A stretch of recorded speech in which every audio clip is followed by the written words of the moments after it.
Well, earlier I said I was going to talk about some of the setbacks that I had, and quite frankly, I was just done. I was ready to get out of there and call it a night, so I figured I'd just take care of that now.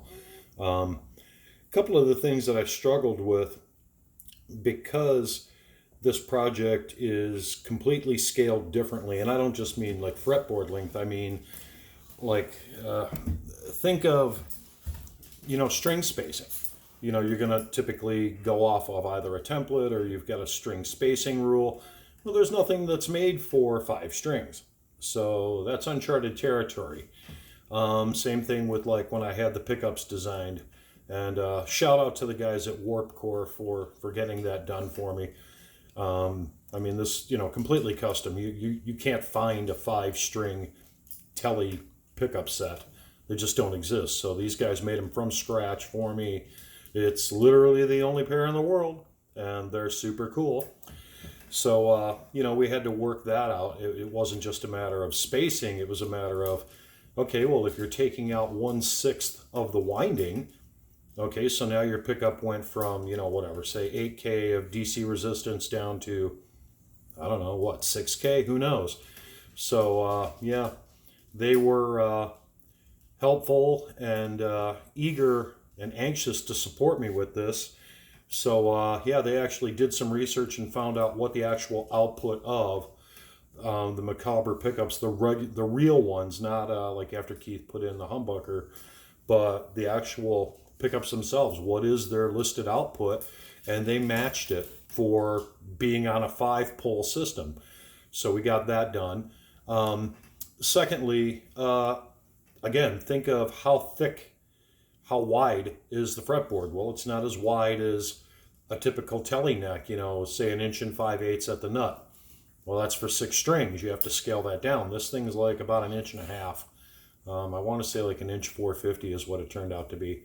So those things, again, it's not something you can go and order. Most places can't do it. Same thing with like off the shelf. You can't take a Squire neck and say, oh, well, I'm just going to remove one tuning machine. Well, I guess you could, but you know what I'm saying. So anyhow, stupid little things. I was tightening up the neck in there for the first fit, and I heard a crack, and I'm like, wow, what was that? I was shaking. And yeah, my bolts turned out to be a little bit too long because, I got inside my head, and I decided I didn't want to go with 5/8 pocket depth. I wanted the 720 to get it deeper. And then I put in those bushings on the back rather than having a plate.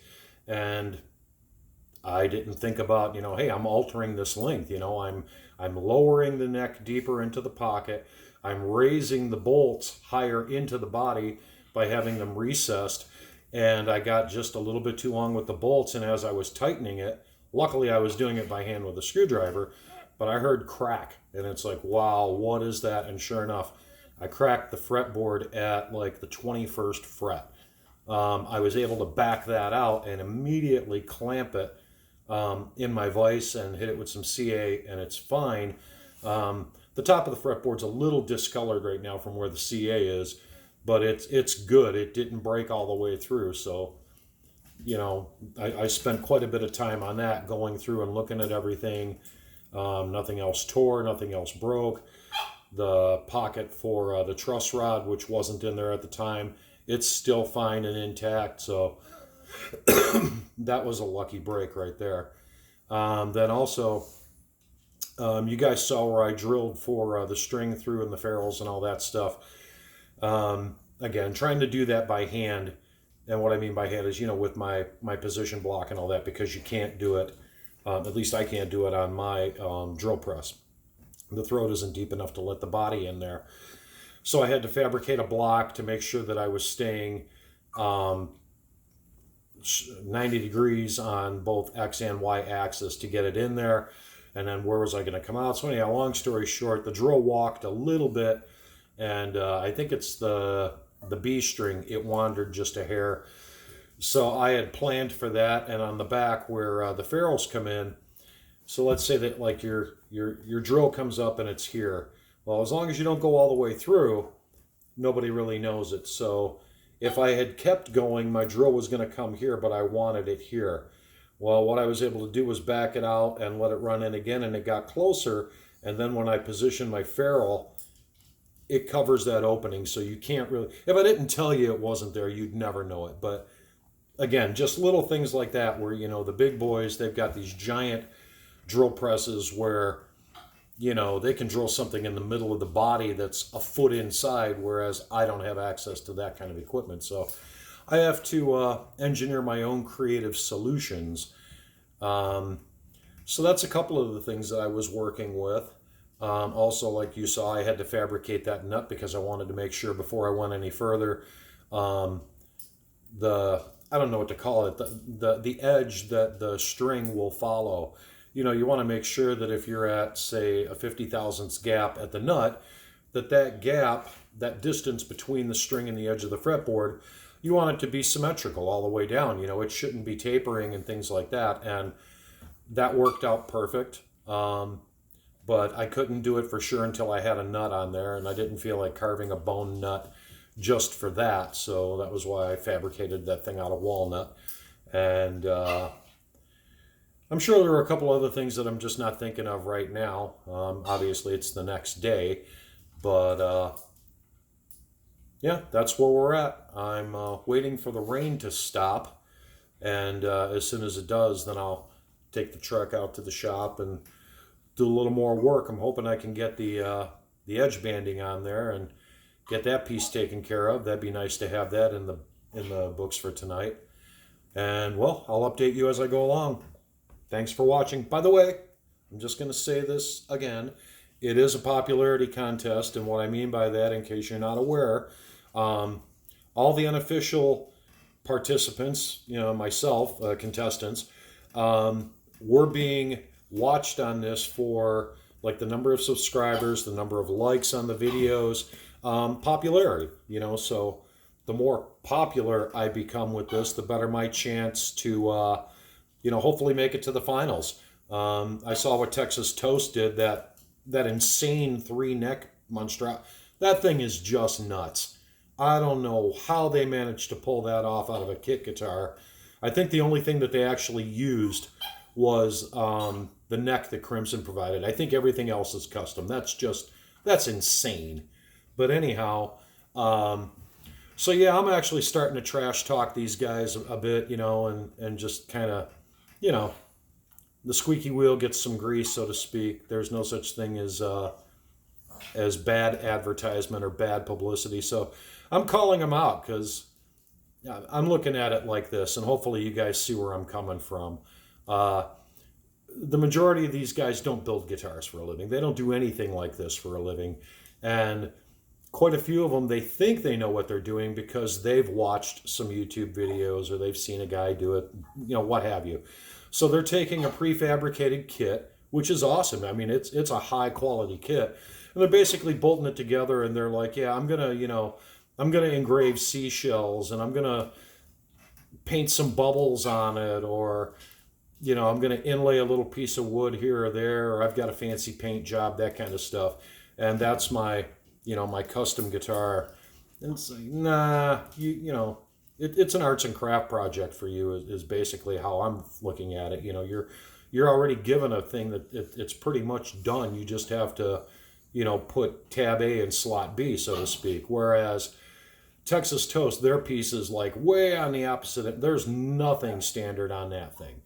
And that's how I'm kind of looking at it with Keith. Everybody here, everybody knows what a Telecaster is. We've all seen them. The majority of us has probably played them. A bunch of us probably own them. They're fabulous. But now let me ask you this. In a guitar building contest, which this is, the Great Guitar Build-Off, when is the last time that you saw something that meets with, number one, classic rock? We're talking about the Stones and Keith Richards. Is there, besides like Chuck Berry or something like that, is there anybody else? We might as well call him the granddaddy of rock and roll.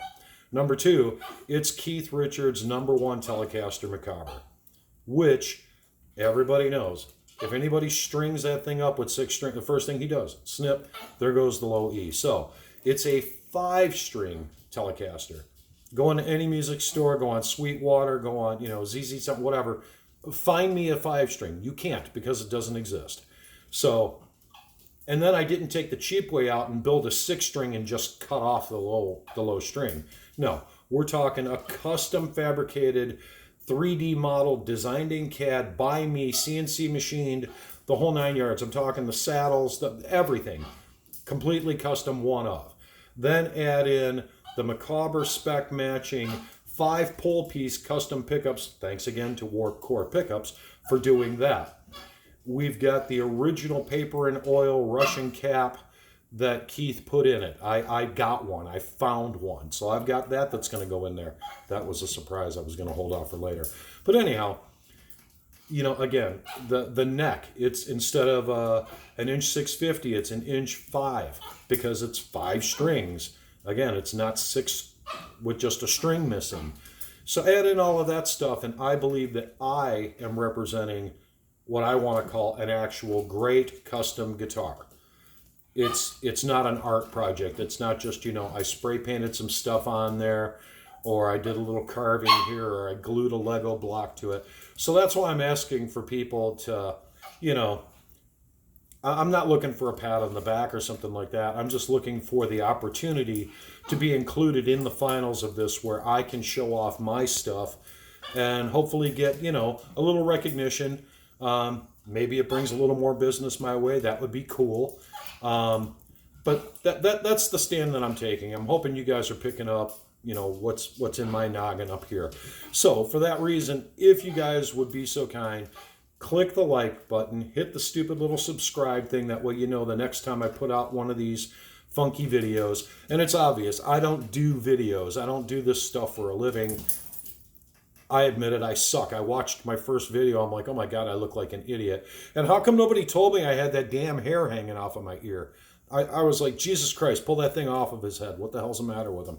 But anyhow, so yeah, like, subscribe, share. That way other people know about it, and I become like an infectious little fungus. And like I said, I'm going to call out the big boys. My wife is at the store right now looking for a way that I can actually do something with my noggin to bring, you know, attention to the big boys. I want them to know who I am. And that's all I'm going to say about that. If it works out, you'll see what I'm talking about, and hopefully you'll get a hellacious laugh out of it. Thanks much for paying attention to me this long. I've been rambling. I'm sorry about that. Have a great day, and I'm out of here. Bye.